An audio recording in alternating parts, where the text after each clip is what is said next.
যে একজন মুসলমানের নামাজ সুন্দর হওয়ার জন্য দুইটা জিনিস লাগবে। কয়টা জিনিস? আমার সাথে বলতে হবে, কয়টা জিনিস লাগবে?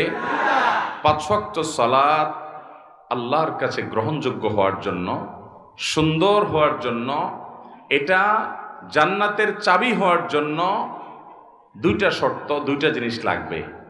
একটাকে বলা হয় খুশু, আর একটাকে বলা হয় খুদু। খুশু মানে হলো নামাজের ভেতর, আর খুজু মানে হলো নামাজের বাহির।